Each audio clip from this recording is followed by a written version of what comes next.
네, 안녕하세요. 반갑습니다. 장영하라고 합니다. 오늘 이 자리 오게 돼서 반갑고요. 여러분도 먼 길 오셨을 줄 압니다. 저는 8,400km 정도밖에 안 와서 살짝 멀리 좀 왔습니다. 네, 반갑습니다. 오늘 인공지능 시대 크리스찬이라는 주제로 30분 안쪽으로 말씀을 드리도록 하겠습니다. 제가 한 두세 달 전에 한기훈 이슈 리포트를 통해서 인공지능 시대 크리스찬이라는 리포트를 써서 배포가 된 걸로 알고 있고요. 그리고 오늘 이 자료에도 이 리포트가 포함돼서 출력이 되어 있습니다.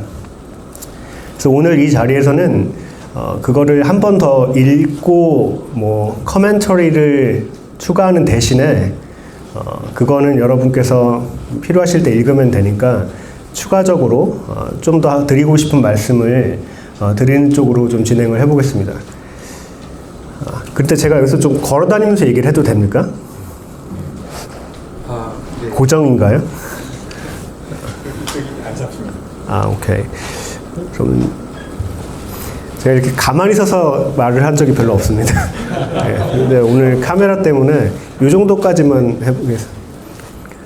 네, 먼저 제 자기소개 잠깐 드리면은 지금 부교수로 재직 중이고 원래 1995년대부터 한국에서 석박사를 공학으로 하고요. 그리고 12년 전에 영국에 가서 기술 혁신 경영으로 석박사를 다시 했습니다. 그 중간에 갭이 있는데 그때는 우리나라 그 S사에서 한 11년 정도 일을 했습니다. 제가 12년 전 2012년 9월 9일 영국에 가던 날이 지금도 생각나요. 2012년 9월 9일에 서울에 있는 모 교회에서 새벽 기도에 참여했다가 새벽 기도를 마치고 공항으로 가는 택시를 탔습니다. 그런데 그냥 기사님이 갑자기 저보고 한국에서 공부 열심히 하고 오라고 딱 그러시더라고요. 그 말씀이 지난 12년간 잊혀지질 않았는데 이번에 오늘 이 한기훈의 나름 강의를 오면서 내가 지난 12년간 공부한 게 나만을 위해서 한 건 아닌 것 같다. 그래서 좋았고 제 오늘 목표 중에 하나는 강의하면서 울지 않기입니다. 미리 말씀드리고 시작합니다. 제가 오늘 중간에 좀 눈물이 날 것 같은 생각이 자꾸 들어가지고 근데 또 안 그럴 가능성도 있습니다. 네, 여튼 영국에 이렇게 있습니다. 오늘 이 시간 어젠다는요, AI 시대를 살아가는 크리스찬에 대해서 생각을 좀 해보겠습니다. 특히 AI, 인공지능은 과연 무엇인가, 이런 생각도 같이 좀 해보고요. 그리고 AI 시대란 또 무엇인가, 그리고 AI 시대에서 크리스찬은 또 어떤 생각을 가지고 무슨 생각을 해볼 만할까, 이런 질문을 던지며 오늘 강의를 하겠고요. 두 번째로 AI 시대의 목회에 대한 생각 나눔인데 마지막 시간에 AI 시대 목회라는 워크숍이 있습니다만은 제가 기술적인 가르침을 드린다기보다는 제가 영국에서 강의하는 스타일을 그대로 가지고 와서 좀 인터랙티브한 죄송합니다. 인터랙티브를 한국말로 뭐라고 하는지 잘 모르겠는데 상호작용이 있는 세미나 워크숍을 좀 해보려고 합니다. 그래서 그때만큼은 여러분이 목사님이지만 또 약간 좀 참여를 잘 하실 걸로 기대하고 기도하는 마음으로 왔습니다. 자, 들어가며 저 배경을 먼저 말씀드리겠습니다. 제가 오늘 이 자리에 오면서 처음에 의뢰를 받았을 때부터 부담감이 굉장히 많았습니다. 저는 한 분의 목사님 설교를 듣기 위해 대중 속에 앉아있던 교인이었습니다. 영어로 congregation이라고 하죠. 항상 목사님의 말씀을 듣는 자리에 있었는데 50여 분의 목사님 앞에 서야 된다는 이야기를 듣고서 그거를 받아들이기가 너무 힘들었습니다. 그래서 저에게 의뢰한 이춘성 목사에게 좀 그 마음이 좀 힘들다는 이야기를 했는데요. 그러면서 제가 2018년에 영국에 강의를 하는데 한 학생한테 들었던 질문이 생각났습니다. 그 학생이 저한테 물어봤습니다. 당신 나를 가르칠 자격이 있습니까? 예, 그 영어로 Are you qualified? 라고 질문을 하더라고요. 그때 제가 교수가 된 지 한 달밖에 안 돼가지고 받아칠 힘이 없었습니다. 그래서 그걸 받아치지 못하고 나는 자격이 있을까 이거를 고민을 했습니다. 근데 제 멘토 교수가 있었는데 저보고 영아 너는 공부를 6년 했지만 회사도 11년을 다녔고 가르칠 자격이 있으며 내가 볼 때 그 학생이 그런 질문을 한 거는 굉장히 좀 무리한 것 같다 이런 이야기를 해서 제가 마음이 좀 다행히 좀 상처가 좀 회복이 됐는데요. 제가 오늘 이런 말씀을 드리는 이유는 저는 기술 혁신, 테크놀로지 이노베이션을 가르치고 연구하는 크리스천이기 때문에 오늘 이 자리에 왔다고 생각합니다. 기술 혁신을 공부하는 사람은 많습니다. 뭐 10,000명, 20,000명이 넘겠죠. 그런데 기술 혁신을 가르치고 연구하면서 그 사람이 크리스천인 그 교집합은 굉장히 좀 적습니다. 그래서 그런 차원에서 제가 오늘 이 자리에 나올 수 있었고요. 기술 혁신이란 그래서 제가 또 말씀드리면 저는 AI, 인공지능 그 자체에 대한 전문가라고 보기는 어렵습니다. 그것은 책이나 다른 전문가들과의 교제를 통해서 제가 이해한 바가 있지만 저는 기술 혁신이라는 렌즈를 통해서 인공지능을 바라보는 크리스천입니다. 예. 자, 기술 혁신이란 두 가지가 굉장히 중요합니다. 혁신이란 변화와 관련 있지 않습니까? 그래서 기술 혁신이라고 했을 때 기술 자체의 변화에 관심이 있고요. 그리고 기술로 인한 변화에 관심이 있습니다. 자, 기술 자체 변화라고 하면 changes in technology, 기술이 변화하는 거고요. 기술로 인한 변화는 changes by technology, 이 두 가지에 관심이 있습니다. 예. 특히 때문에 변화하는 대상인 기술, 가령 예를 들어 AI가 변화한 대상이 되겠죠. 이 변화하는 대상을 잘 이해하고 그리고 그 기술의 변화가 만들어낼 그 변화의 영향을 생각하고 상상하고 대비하는 것이 되게 중요하겠고요. 그러한 기술은 되게 많습니다. AI 외에도 뭐 작년까지 굉장히 유행했던 뭐 메타버스라든지 그 전에 유행했던 뭐 4차 산업혁명, 뭐 다양한 기술이 있는데 우리는 오늘 이야기하고 싶은 것은 인공지능이라는 기술이 변화하고 그리고 그 변화하는 인공지능이 또한 변화를 만들어낼 때 이때 과연 우리 크리스찬 그리고 또 크리스찬 그 성직자로서 목회 지도자로서 목사님들은 또 어떤 생각을 해야 될까, 무슨 준비를 해야 될까 이런 걸 좀 생각해 보고자 합니다. 자, 파트 1은 이제 AI 시대에 대해서 먼저 이야기를 하겠습니다. 제 이 타이틀이 AI 시대의 크리스천이니까 먼저 AI 시대에 대해서 좀 이야기를 하겠습니다.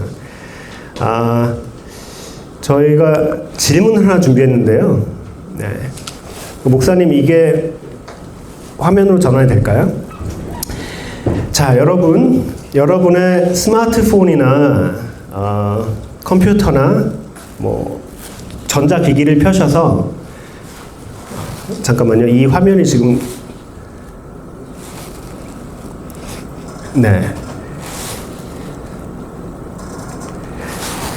이 페이지에 접속을 한번 부탁드립니다. 페이지 주소는 자, 글씨가 너무 작은데요. 지금 그 프리젠트 액티베이트 눌러 주십시오, 목사님. 액티베이트. 네. 네.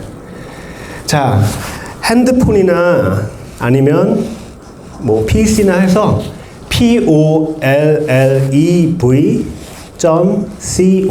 하시고 슬래시 이렇게 하시고 KICE 한기훈이 KICE입니다.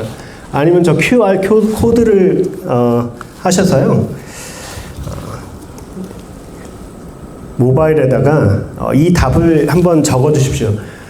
소위 AI 시대, 여러분은 무엇이 기대됩니까? 그리고 어떤 우려가 있습니까? 예, 시간을 조금 드려보겠습니다. 제가 이 방식을 오늘 할까 말까 좀 고민을 많이 했는데, 제가 그래도 혁신을 공부하고 가르치는 사람이기 때문에 좀 혁신적으로 해보고 싶었습니다. 예. 자, 이거는 먼저 답을 쓰는 경쟁이 아닙니다. 컴피티션이 아니고 빨리 답을 쓰셔도 선물이 없습니다. 그러니까 이 페이지 한번 들어가 보시고요. 거기다가 글을 한번 써주십시오. 예. 혹시 그 사무국장님 다니시면서 필요하시면 한번 도와주셔도 되고요. 기술적으로. 예.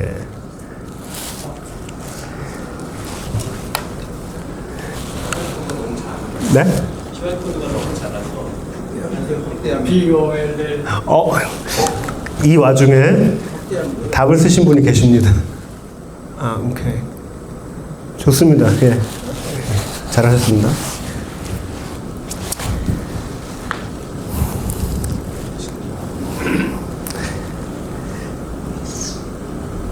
네, 편하게 한번 답을 써보시고요. 예, 이거 접속하는데 시간이 오래 걸리셔도 상관이 없고요.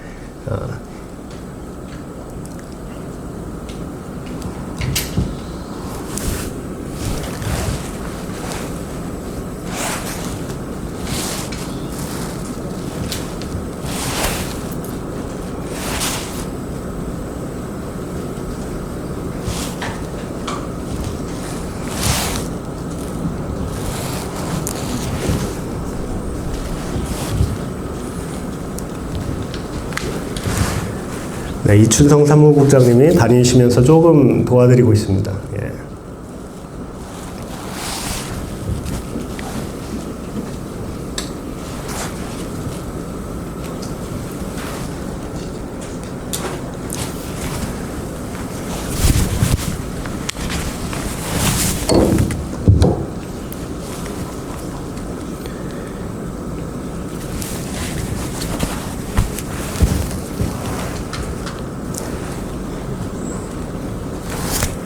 예, 한 30초에서 1분 정도만 시간을 더 드리도록 하겠습니다. 저 페이지를 한번 전환 부탁드릴까요? 제 우려에도 불구하고 많은 분들이 답을 적어주시고 계십니다. 그러면 여러분들이 답을 작성하시는 동안요, 저도 한번 여러분 의견을 제가 한번 읽어보겠습니다. 자, 소위 AI 시대 여러분은 무엇이 기대됩니까? 그리고 무엇이 우려됩니까? 자, 효율성이 기대가 된다고 하셨고요. 인간의 소외가 우려된다고 하셨습니다. AI에 의존할 것 같다는 우려가 있으셨고요. 그리고 자동화, 그리고 인간이 일자리를 잃게 되거나 인간의 창의성이 AI에 의해 약화될 것이 우려된다. 그리고 교회가 시대에서 소외되는 것이 우려된다는 분이 계셨고요. 인간이 통제할 수 없는 기술이나 기기가 나오는 상황이 우려됩니다. 예, 그리고 AI와 인간의 대결이 염두된다고 하셨고요. 그리고 AI가 편리하게 해주는 것이 기대된다고 하셨습니다.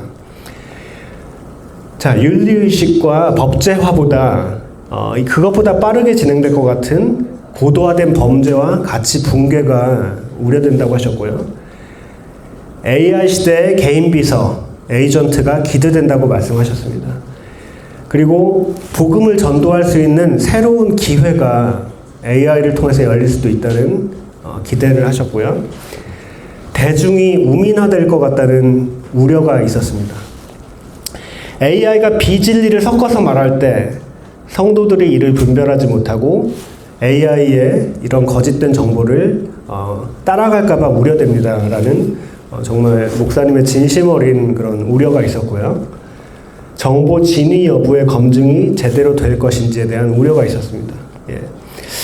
자, 저희가 짧은 시간에 4분 만에 50여 분 목사님의 AI 시대의 기대와 우려를 취합했는데 이 부분은 저희가 잘 취합해서 이춘성 목사를 통해서 여러분들께 다시 공유를 해드리도록 하겠습니다. 제가 고민이 있는데 이게 질문이 하나를 더 준비했는데 이걸 한 번 더 할지 말지가 고민인데요. 근데 이렇게 많은 분들께 의견 여쭤볼 기회가 많지가 않으니까 질문 하나를 더 한번 가보도록 하겠습니다. 목사님 두 번째 질문 하나 부탁드립니다. 자, 똑같은 페이지에서요. 다음 질문 액티베이트 해주시고요. 프레젠트 해주시고요. 자, 질문입니다. 설교를 준비하면서 본인은 챗 GPT를 활용해 본 경험이 있다, 없다, 기억나지 않는다를 답을 해주시기 바랍니다.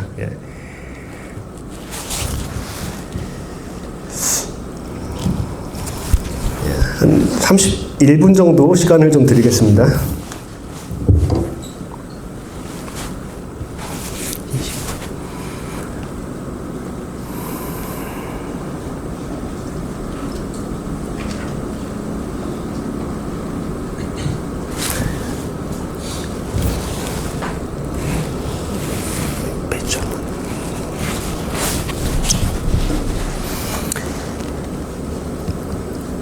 지금 화면이 실시간으로 업데이트되고 있습니다. 챗 GPT를 활용해 본 경험이, 그러니까 설교 준비를 하시면서 챗 GPT를 활용해서 설교 준비에 도움을 받은 적이 있다는 분이 현재 참여하신 분의 70% 정도가 활용을 해보셨고요. 없다가 한 35% 정도. 다행히 기억나지 않는 분이 없었습니다. 저는 사실 기억나지 않는다를 적어놓은 이유는 응답 거부하실 그걸 대비해서 기억나지 않습니다로 약간 했습니다. 자, 그러면 의견이 대충 모아진 것 같습니다. 오늘 딱 이 자리에서 50분의 목사님께 의견을 여쭤봤을 때 6대4 비율로 설교 준비를 할 때 AI를 개인 비서 또는 어떤 도움을 받는 걸로 활용하는 목사님들이 한 60% 정도 계시다. 이렇게 현재 조사가 됩니다. 제가 이 자리에 오기 전에 주위의 크리스찬들과 좀 얘기를 했는데요. 어떤 권사님들이나 집사님들 여쭤봤는데 대표 기도를 할 때 AI를 통해서 작성하시는 분이 되게 많았습니다. 그래서 대표 기도하는 부담이 너무 줄어들었다. AI로 일단 한번 딱 뽑은 다음에 두 줄만 더 적으면 완료해서 그래서 지금 목사님들만 챗GPT AI를 쓰시는 게 아니고 권사님도 쓰고 계시고 집사님도 쓰고 계시고 학생들만 수업을 위해서 AI를 쓰는 게 아니고 채점할 때 교수도 쓰고 있는, 그래서 굉장히 고민할 거리들이 많은 세상이라고 보여집니다. 자, 그러면은 파워포인트로 다시 가겠습니다. 이렇게 시작하는 AI 시대에 우리가 어떤 현재인가에 대해서 이렇게 상호 인터랙티브하게 한번 말씀을 드렸고요. 이 페이지는 제 한기훈 이슈 리포트에 담겨 있는 그림입니다. 그래서 좀 빠르게 설명을 할 건데, 과연 AI가 무엇인가? AI의 정의가 굉장히 많습니다. 그래서 오늘 나눠드린 그 책자에 보시면 제 7월 리포트에 AI 정의에 대해서 말할 때 이 자료가 있는데요. 이것은 AI 관련 굉장히 유명한 교과서에 나온 그 그림입니다. 그래서 X 가로축과 세로축으로 나눠서 세로축은 무엇을 인공적으로 구현할 것인가. 그래서 생각과 사고를 나누었고요. 그리고 가로축은 어느 정도로 구현할 것인가. 사람처럼 구현할 것인가? 아니면 사람을 뛰어넘어서 구현할 건가? 그러니까 인공화하는 구현의 대상과 그래서 어느 만큼 구현을 하겠는지 하는 구현의 목표, 이렇게 세로와 가로축을 만들면은 4개 타입이 나옵니다. 4사분면이 나오는데요. 그러면 AI가 가능한 것은 생각을 인간처럼 하는 AI, 생각을 인간을 뛰어넘어서 하는 AI, 행동을 인간처럼 하는 AI, 행동을 인간을 뛰어넘어서 하는 AI, 이렇게 4가지로 종류가 나뉠 수 있는 겁니다. 이거는 AI를 나누는 다양한 기준 중에 하나이고 대신 굉장히 저명하고 많이 읽히는 교과서에 나온 AI의 구분 방식입니다. 저희가 평소에 AI라고 할 때 뭐 요즘 책이 많이 나오고 있는 챗GPT만 AI다 이렇게 생각을 하고 있지만 사실 AI는 그것을 넘어섭니다. 여러분 여기 오실 때 내비게이션을 활용해서 오셨을 텐데 내비게이션에 어떤 분은 말로 일심교회 가죠 이렇게 하고 오신 분도 계실 거예요. 예. 그리고 일심교회가 어딘지 찾기 위해서 네이버 맵을 켰는데 거기다가 뭐 일심만 쳤는데도 교회가 추천돼서 나오기도 합니다. 그렇게 추천해주는 것, 그리고 길을 찾아주는 것, 그리고 우리 사람과 말을 인식해서 대화하는 것, 그리고 우리가 이렇게 자연적인 언어로 물어보면 자연적인 언어로 대답해주는 것.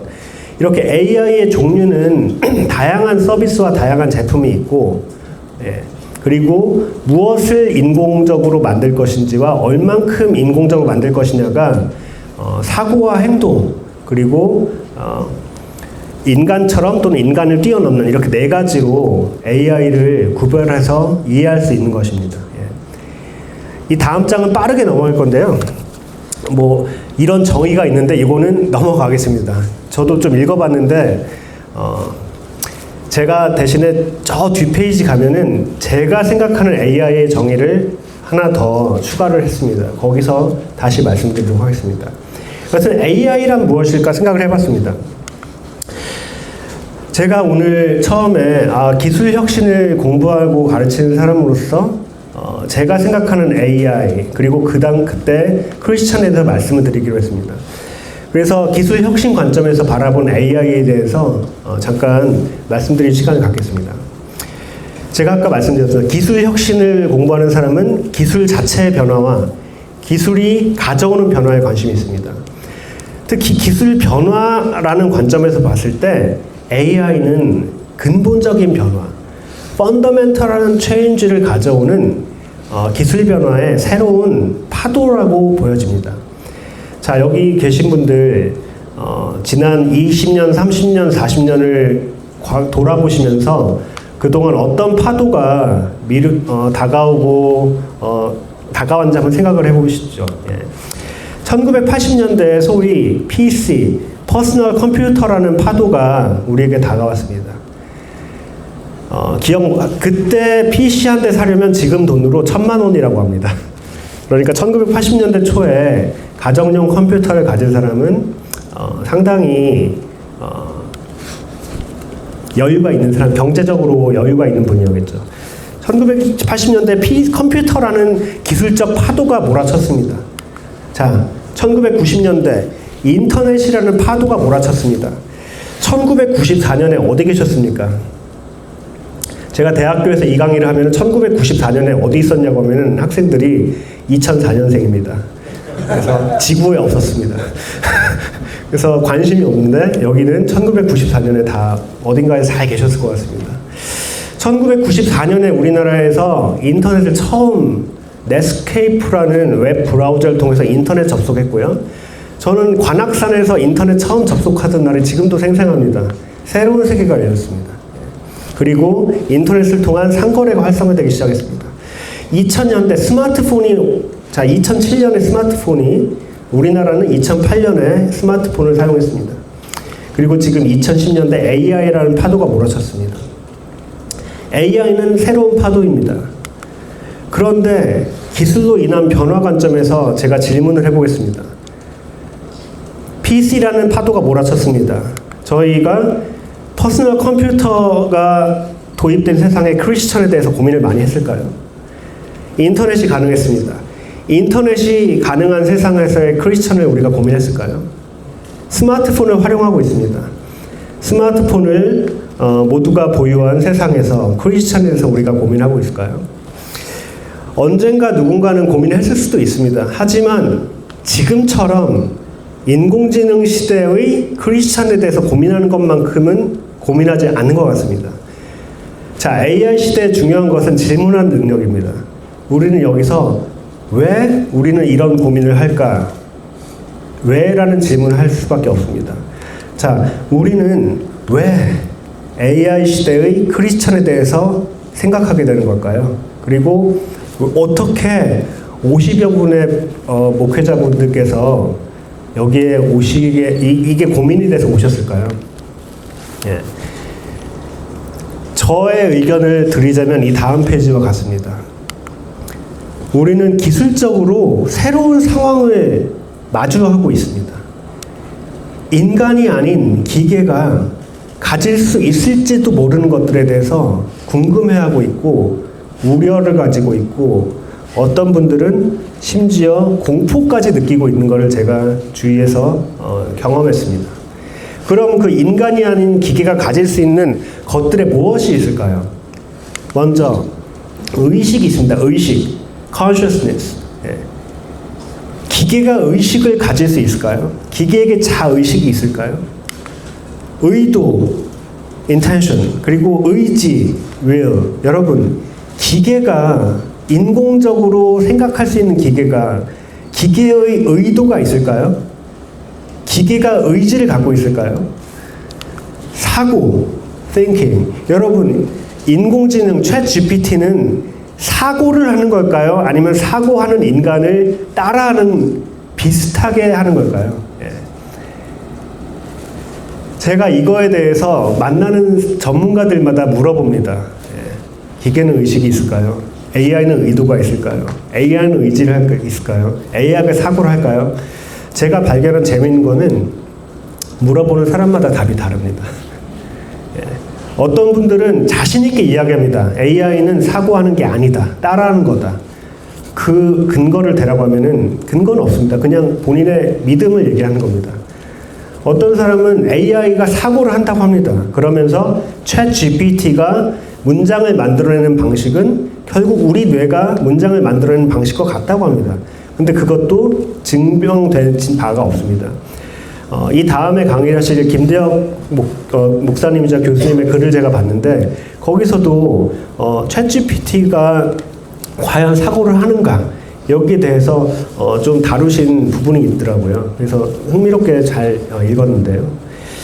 자, 의식과 의도 그리고 사고 이것을 과연 인간이 아닌 기계가 이것을 할 것인가에 대해서 우리는 지금 궁금해하고 있고 우려를 하고 있고 하지만 전문가들 사이에서도 답이 갈리는 상황입니다. 그래서 저는 이 분야를 공부하고 연구하는 사람으로서 좀 지속적으로 이 분야에 대해서 생각을 해보려고 있고요.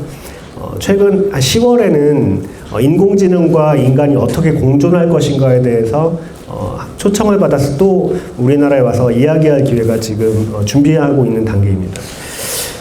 자, 여기까지 말씀드렸고요. AI 시대의 크리스천으로 진행하겠습니다. 네. 여러분, 저에게 주어진 시간이 9분 남았습니다. 그리고 시간 관리를 할 수 있을 것 같습니다. AI 시대의 크리스천 세 포인트를 나눠드린 그 프린트물에 이미 제가 포인트를 썼습니다.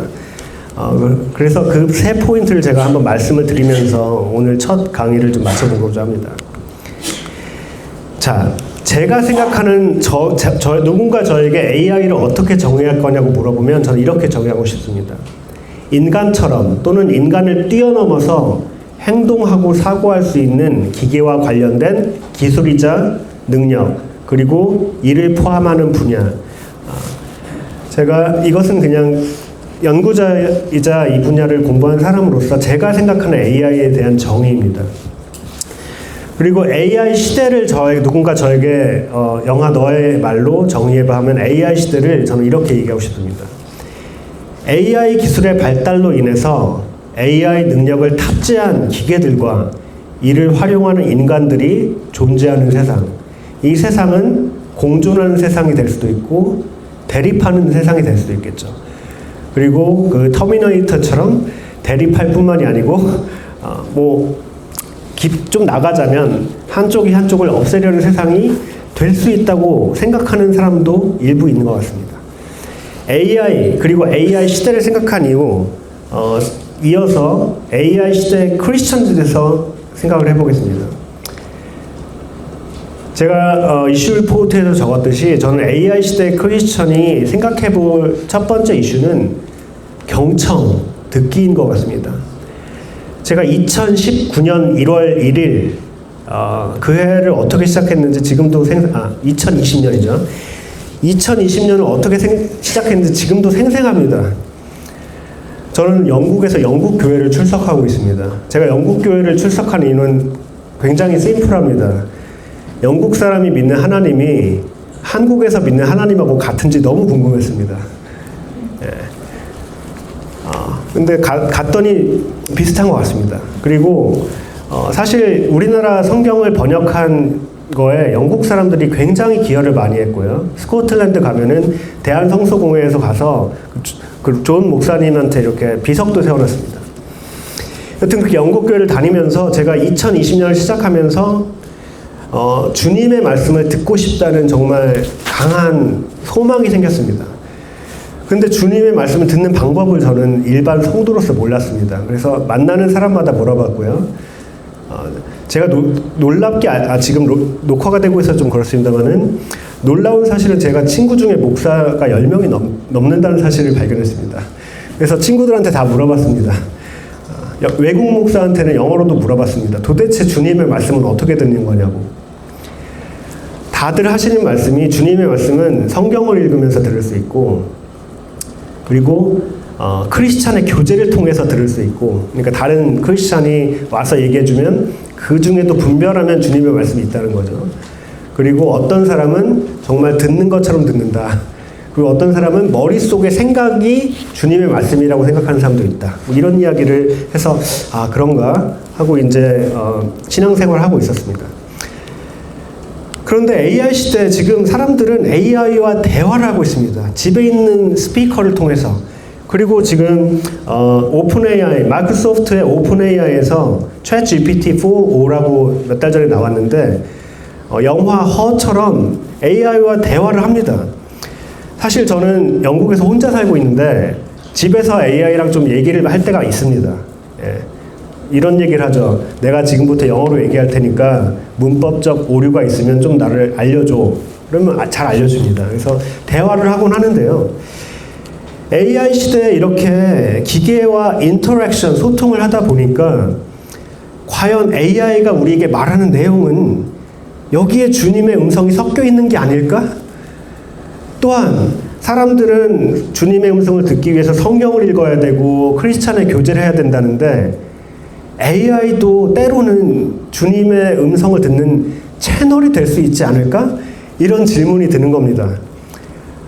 그런데 주위에 있는 크리스찬들과 이야기를 나눠보니까 저만 그런 고민을 하는 게 아니더라고요.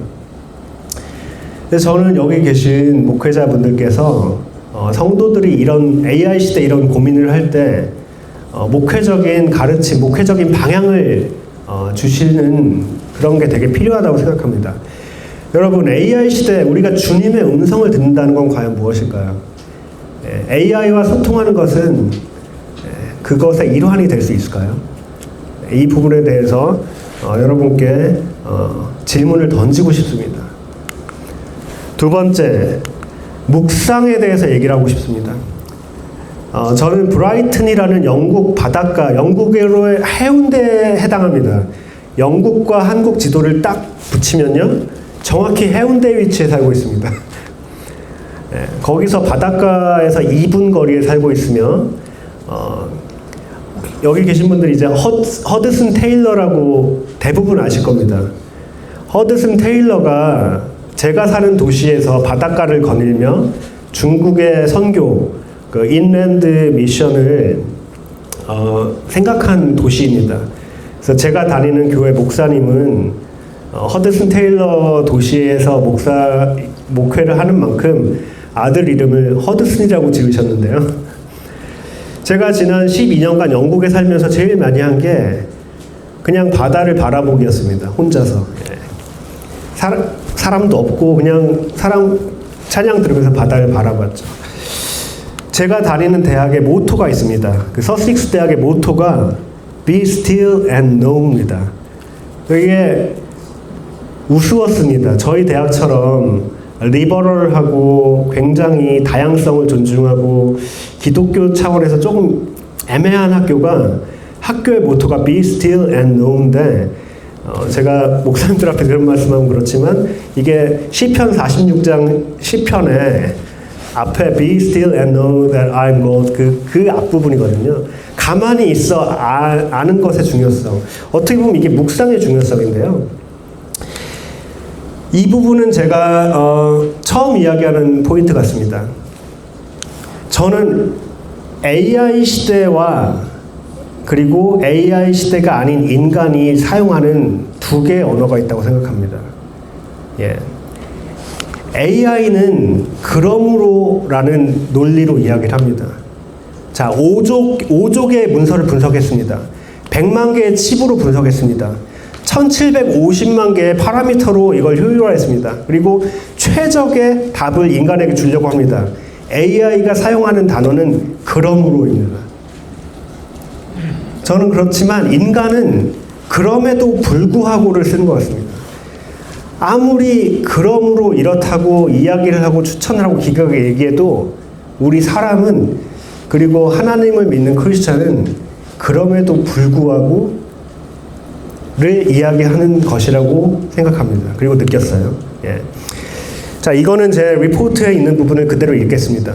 우리가 잠자코 있어 할 때 Be still and know 주님의 뜻을 구하며 깨달아가는 가운데 우리는 합리적으로 보이지 않는 선택마저 할 수 있게 됩니다. 그러므로를 벗어나서 그럼에도 불구하고를 이야기하게 됩니다. 그리고 그럼에도 불구하고 우리는 감사할 수 있습니다. 그러므로 세상에 있는 AI는 우리의 이야기를 모순적이고 말이 안 된다고 평가할 겁니다. 성경에는 이렇게 그럼에도 불구하고 말이 안 되는 이야기들이 많이 있습니다. 약함이 강함된다고 이야기합니다. 광야를 지나는 삶이 축복이라고 얘기합니다. 그러므로의 세상에서는 말이 안 되는 모순입니다. 하지만 그럼에도 불구하고 사람들은 이걸 진심으로 고백할 수 있습니다. 예. 그리고 이것은 주님을 내 삶의 주인으로 고백하는 인간이 인간답게 만드는 고백입니다. 그래서 저는 그러므로에서 그럼에도 불구하고로 넘어가는 묵상의 힘을 중요함을 말씀드리고 싶습니다. 마지막으로 교제입니다. 제가 2020년 3월 23일에 영국에서는 코로나로 인한 록다운이 시작되었고 그해 11개월간 방에서 혼자 지냈습니다. 한국으로 치면 코로나 4.5단계였습니다. 자, 방에서 밖에 못 나가고 예배를 인터넷으로 드리면서 말씀을 듣는 것은 교회 가는 것과 똑같았습니다. 근데 제게 없는 것은 사람들과 악수하고 포옹하고 나누는 그 인터랙션이 없었습니다. 예. 저는 교회에 가면 2020년을 생각했습니다. 교회에 다시 가면 처음 만나는 사람을 안고 껴안고 울 줄 알았습니다. 너무 사람이 그리워서. 근데 생각보다 사람들은 금방 있더군요. 예. 교회에 갔는데 11달 만에 만났는데 쌩하고 지나가는 그래서 조금 상처를 받긴 했는데요. AI 시대에는 오히려 인간다움이란 무엇인지를 묻게 되더라고요. 예. 그리고 기계로 대체할 수 없는 정말 인간이 내가 갖고 있는 것이 무엇인지를 집중하는 게 AI 시대 같았습니다. 그리고 AI 시대에 여전히 중요한 것은 저는 AI 시대와 11달의 그 록다운을 겪으면서 AI 시대에도 여전히 중요한 것은 사랑이라는 것을 깨달았고요. 그리고 그 사랑을 온전히 느끼기 위해서는 사람 사이의 관계와 주고받음이 필요하다. 그런 느낌을 얻었습니다. 그래서 교제의 중요성, 이것을 말씀드리고 싶습니다. 자, 이 부분은 뭐 다 읽지는 않겠는데, 제 그 리포트에 보시면은, 사랑이란 관찰의 대상이 아니고, 우리가 매일 주고받는 행동 안에 사랑이 있으며, 때문에 교회 안에서의 교제가 중요하다는 것을 이야기한 영국의 저자, 리디언 브룩이라는 분의 글인데요. 궁금하신 분은 리포트를 참조해 주시면 좋겠습니다. 이상으로 제 그 AI 시대 크리스천에 대한 말씀을 맺겠고, 저는 나중에 워크숍 때 다시 돌아오도록 하겠습니다. 긴 시간 들어주셔서 감사합니다.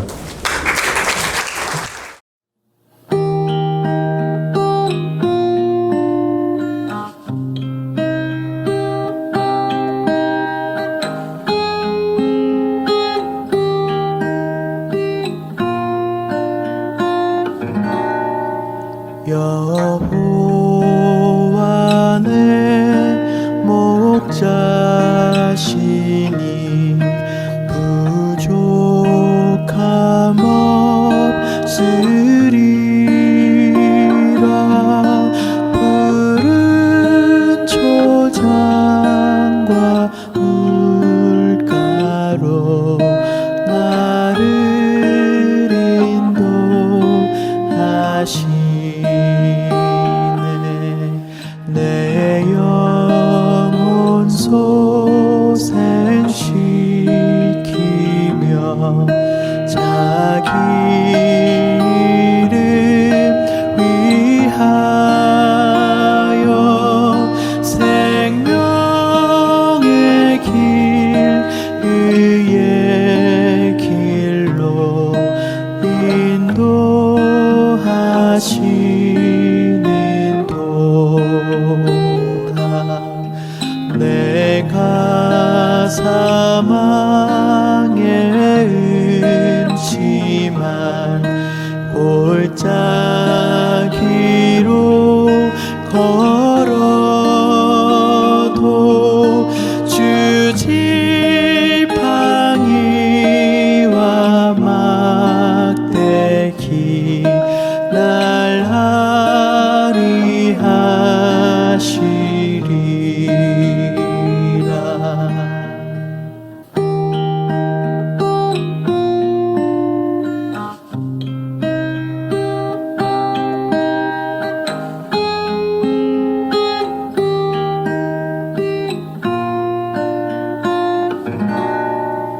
내 원수의 목전에서 주상을 베푸시며 기름으로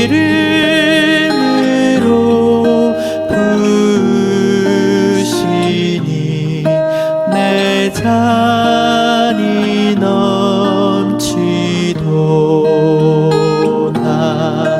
내 평생의 선하심과 주의 인자하심이 정녕 나를 따르리니 영원히 살리로다.